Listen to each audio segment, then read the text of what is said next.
दर्शकवृन्दहरू, अहिले हामी भारतको असम राज्यको गुवाहाटी स्थित यो कामाख्या देवीको मन्दिरमा छौँ।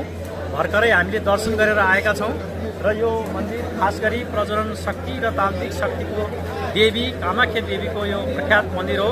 यहाँ सती देवीको योनि पतन भएको विश्वास गरिन्छ र यहाँ भारत लगायत देश विदेशबाट विभिन्न दर्शालुहरू यहाँ मन्दिरमा तीर्थ गर्नको लागि आउने गर्छन्। र आज हामी बिहान 4 बजे उठेर 5 बजेदेखि यो मन्दिरमा लाइन लागेका थियौँ र भर्खरै अहिले 10 बजेको छ। बल्ल हामीले मन्दिरमा दर्शन गरेर यहाँ आइपुग्यौँ। यो भारतको ब्रह्मपुत्र नदीको यो किनारमा अवस्थित यो गुवाहाटी सहरको यो पश्चिमी भागमा यो अवस्थित छ। कामाख्या देवी मन्दिर 51वटा शक्तिपीठहरूमध्ये सबैभन्दा मुख्य र प्राचीन शक्तिपीठ हो। यस मन्दिरको संरचना 16औं शताब्दीमा कोच राजवंशका राजा नरनारायण र उनका भाइ चिला रायले पुनर्निर्माण गरेका थिए।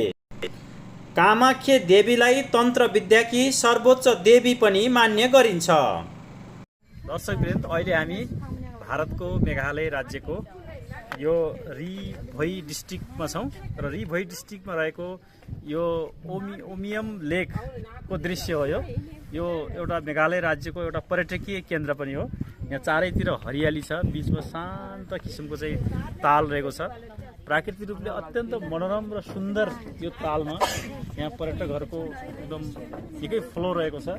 यहाँ देख्न सकिन्छ अहिले चाहिँ निकै सुन्दर दृश्य छ। यहाँ भारतको मेघालय राज्यको रिभोई जिल्लामा अवस्थित यस उमियम ताल सन् 1960 को दशकमा उमियम नदीमा बाँध बाँधेर जलविद्युत उत्पादनका लागि निर्माण गरिएको कृत्रिम ताल हो।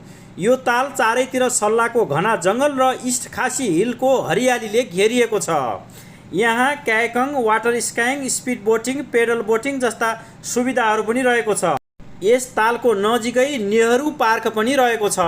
दर्शकवृन्दहरू, अहिले हामी मेघालय राज्यको यो शिलङ स्थित इलेफेन्ट फल्समा छौँ।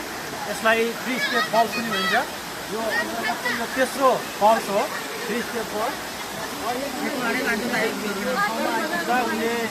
यहाँ चाहिँ एउटा ठुलो रक देखेका थिए र त्यो रक चाहिँ एलिफेन्ट जस्तो देखेको कारणले यसलाई एलिफेन्ट फल्स भन्ने गरिन्छ। अहिले त्यो रक चाहिँ देख्न सकिन्न। त्यो रक चाहिँ 1897 को अर्थक्वेकमा डिस्ट्रोय भइसकेको थियो। अहिले यहाँ 3 स्टेपको फल्सहरू छ। हामी फर्स्ट फल्स, सेकेन्ड फल्स हेरेर अहिले हामी थर्ड फल्समा आइपुगेका छौँ। र यो शिलङको मुख्य बजारबाट करिब 10 किलोमिटरको दूरीमा मेघालय राज्यको खासी हिल्स जिल्लामा अवस्थित छ। यहाँ चाहिँ टुरिस्टहरू विभिन्न ठाउँबाट यहाँ आउनुभएको छ। अत्यन्त मनोरम प्राकृतिक सुन्दरताले भरिपूर्ण झरनाको रूपमा प्रसिद्ध रहेको छ। धन्यवाद।